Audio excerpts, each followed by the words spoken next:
Olá, a graça e a paz de nosso Senhor Jesus Cristo para todos. E hoje quero falar um pouquinho sobre família, essa instituição tão bacana que o próprio Deus criou desde a criação, porque a Bíblia diz que ele criou o homem, aí ele viu que ele estava só e aí ele fez uma ajudadora da sua própria carne, para que se procriasse, se multiplicasse, né? Há uma ordem de Deus de crescer e multiplicar. E família, né?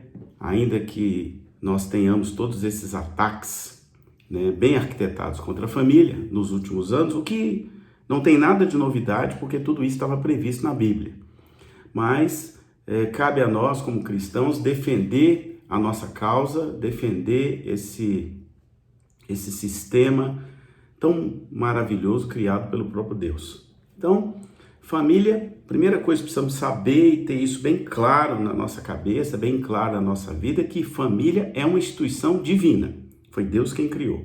E isso já é um ponto definitivo para quem crê em Deus. E ainda que a gente perceba essa tentativa infeliz de desfigurar a família, de desconfigurar, de transformar ela em algo banal, modificar, destruir, essa conspiração extremamente arquitetada contra a família, ela continua bem dentro do coração de Deus e é uma necessidade para todo ser humano. A família começa com o casamento. Eu estou lendo aqui em frente a Bíblia, né? Quando Deus criou Adão e Eva, ele revelou já ali o seu plano para o casamento.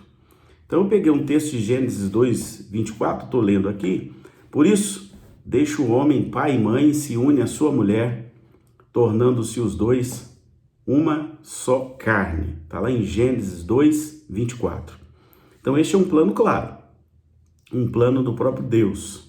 Um homem ligando uma mulher, né, já desde o início de todo o processo da criação de Deus. Milhares de anos mais tarde, bem tempo depois, Jesus, o Filho que veio do trono de Deus, afirmou que este ainda é um plano de Deus. Ele citou este versículo aí e acrescentou mais um pedaço. Está lá em Mateus, Evangelho de Mateus 19:6. Portanto, o que Deus ajuntou, que não separe o homem. Olha, então Jesus não apenas confirma tudo, como ele já dá uma nova ordem de que o que Deus ajunta não é para homem nenhum separar. Muito bem. Então casais assim, unidos diante de Deus pelo casamento, passam a gozar de um direito também que é dado por Deus, o direito da multiplicação, né, de terem filhos. Ainda que nem todas as pessoas possam se casar e que nem todas também casadas terão filhos, é um plano básico de Deus que os filhos nasçam dentro das famílias completas com pai e mãe. Está lá em 1 Timóteo 5,14. Então, em nenhum lugar da Bíblia encontramos autorização para uma mulher ter relações sexuais para conceber um filho antes ou sem casamento. Na Bíblia não tem isso não, tá?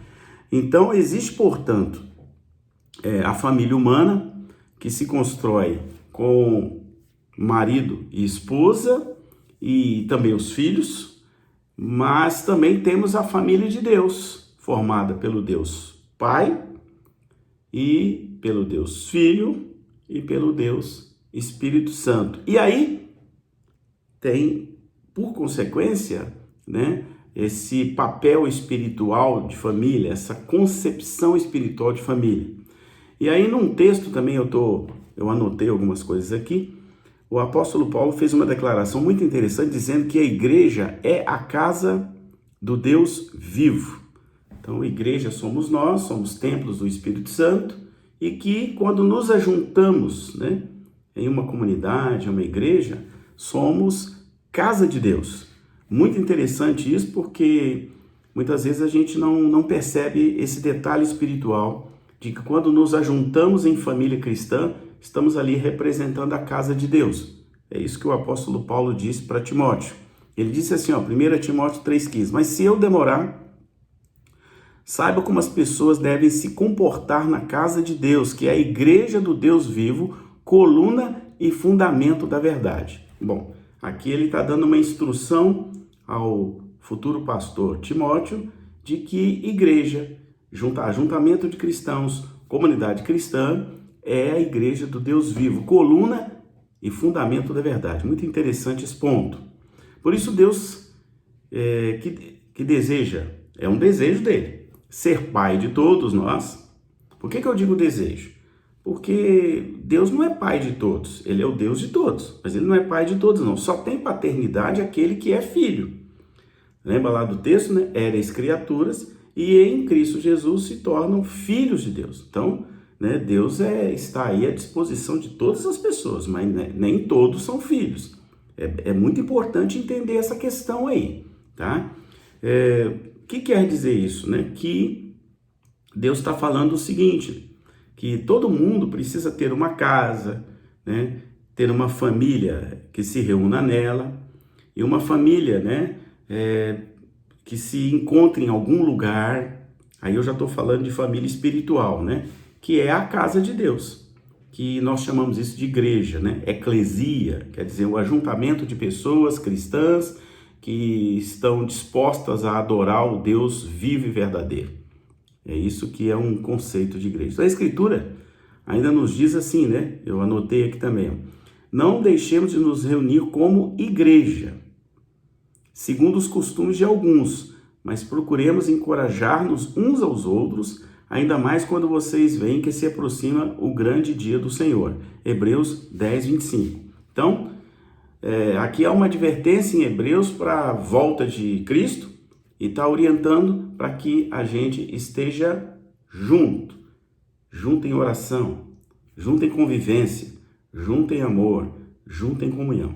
Agora um detalhe muito importante, só permanece em amor e comunhão quem tem isso. Eu sempre costumo dizer que ninguém dá o que não tem. Isso é muito importante. Como é que eu vou dar o que eu não tenho? Se eu não tenho amor, como é que eu vou dar para alguém o que não existe dentro de mim? Como eu vou dar comunhão se eu não respeito comunhão? Como é que eu vou oferecer ética nas minhas relações se eu não tenho ela dentro de mim? Entende? Então muitas vezes a gente fica exigindo das pessoas aquilo que elas não têm para dar. Então só tem amor, só tem comunhão quem tem. Quem não tem não vai ter para dar. E não adianta vir dizer, eu estou na igreja há 20 anos e tal. Às vezes você pode estar na igreja até 100 anos e não ter isso para dar. Porque você ainda não teve uma conversão genuína, ou você ainda não recebeu, né, um polimento de alma. Então você ainda tem alguns pontos dentro da sua alma que precisam ser tratados por Deus. E não é pastor que trata isso, não. O papel do pastor é pregar a palavra, é ensinar, né? Quem tem que tratar isso dentro de cada um é o próprio Deus. Porque só Ele é capaz de entrar dentro de nós, entrar dentro do nosso coração e transformar, regenerar pelo Espírito Santo, se nós quisermos. É muito importante entender que Deus não invade ninguém. Quem tem mania de invadir as pessoas e plantar lá ódio, né, destruição, esses sentimentos, né, ruins, é Satanás, não é Deus não. Deus não faz isso. Deus não invade ninguém. Eu sempre gosto de falar desse texto, eu acho muito bonito que Deus fala, Jesus fala assim, eis que estou à porta e bato, se você abrir, eu entro e ceio contigo. Então, Deus respeita a sua individualidade, Deus respeita os seus direitos, é você que tem que clamar por Ele. A Bíblia diz assim, clamarei por mim e eu atenderei. Então, você que clama a Deus. Se você quer uma família abençoada, se você quer ser abençoado, se você quer ser tratado em alguma área específica da sua alma, você precisa pedir Deus, porque Ele não vai invadir você e vai transformar você sem você querer, não. É uma decisão personalíssima sua diante do eterno que é Deus. Então, é muito importante. Eu conheço tanta gente que está na igreja há tantos anos, continua pecando, continua sendo uma pessoa ignorante, enfim. Não, Deus não vai mudar ela à força. É ela que tem que pedir Deus para ir tratando e melhorando, né? E tirando às vezes o coração de pedra, colocando um coração mais de carne, é só uma figura de linguagem, né? Então isso é Deus quem vai fazer. Então, queridos, Deus quer ser pai de todos? Sim, quer, é um desejo dele, desde que ele criou o homem, tá? Pois todos nós, quando recebemos uma experiência com Jesus, principalmente se ela for genuína, né? Porque tem muita gente que conhece Jesus só de ouvir falar, até frequenta uma igreja, mas Jesus ainda não transformou o coração dele, a palavra não transformou ele. Então, esses que são transformados, cujo Deus é o Pai mesmo, né? Tem uma paternidade de Deus sobre a vida dele através do Filho Jesus, a Bíblia diz que nós deixamos de ser criaturas dele e passamos necessariamente a ser filhos de Deus. O Evangelho de João, também eu anotei aqui, nos ensina que os seres humanos, todos, né? Todos nós somos seres humanos, se tornam filhos de Deus quando recebem Cristo Jesus em suas vidas. Está lá em João 1,12, eu anotei aqui, mas a todos quanto o receberam, deu-lhes o poder de serem filhos de Deus, aos que creem no seu nome. João, Evangelho de João, capítulo 1, verso 12.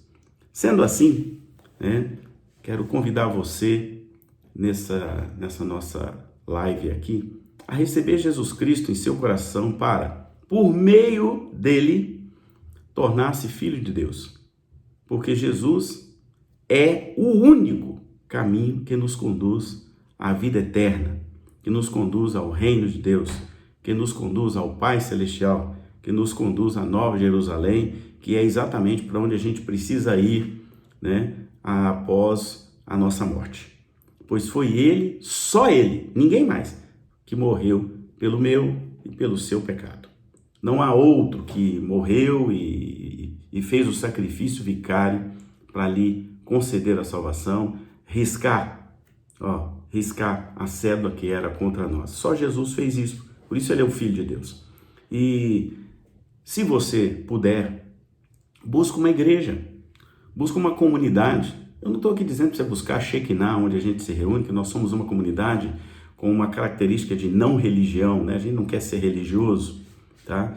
Mas busca aquela que você acha que mais combina com o seu estilo. Tem tantas denominações boas aí, né? Tem algumas não boas, mas tem muitas denominações boas que pregam a verdade, que profetizam a verdade, que estão centradas na palavra de Deus. Então, busque esse tipo de igreja que está realmente pregando a verdade, ainda que doa no nosso coração, mas a verdade é ela que nos liberta, né? Conhecereis a verdade e a verdade vos libertará.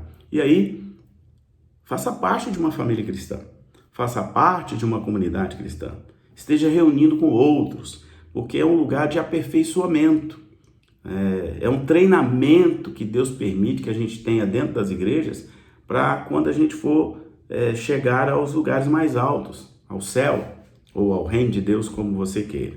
Então eu te convido a estar meditando nisso e pensando de que ser uma família cristã, participar de uma família cristã é muito interessante. Outra coisa, você não vai encontrar uma igreja perfeita. Lugar nenhum da face da terra tem.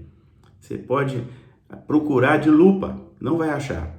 Porque são feitas por pessoas pecadoras. Os pastores são pecadores, os apóstolos são pecadores, os evangelistas, os missionários, as pastoras, todos somos pecadores.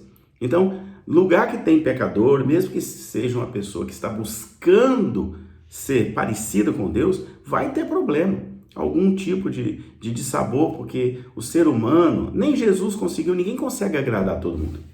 Isso é impossível. Então, o meu conselho, procure um lugar onde você se sinta bem, onde você se sinta acolhido. A palavra mais interessante é essa, acolhimento, onde você se sinta que você foi acolhido, que as pessoas gostam de conversar com você, gostam de participar de você, gostam de estar junto com você. Esse é o detalhe mais importante. Nós lá na Shekinah, a gente estabeleceu um critério muito forte. Nós queremos ser família, sabe? A gente está lutando a duras penas, mas queremos manter muito forte dentro de nós o traço do amor e da comunhão. Não é fácil, porque o mundo inteiro, todas as forças contrárias vão digladiar conosco para quebrar essa comunhão, quebrar esse amor. Então, quem não tiver muito forte não aguenta. Então, isso é um traço que nós não vamos abrir mão. Nós queremos ser uma família a serviço do Senhor, a serviço de Jesus, a serviço da causa do reino de Deus. E se você quiser estar conosco, é muito bem-vindo. Que Deus abençoe, que essa palavra possa ter abençoado o teu coração e até a próxima, em nome de Jesus. Que Deus te abençoe com todas as ricas bênçãos que estão na palavra do Senhor. Amém.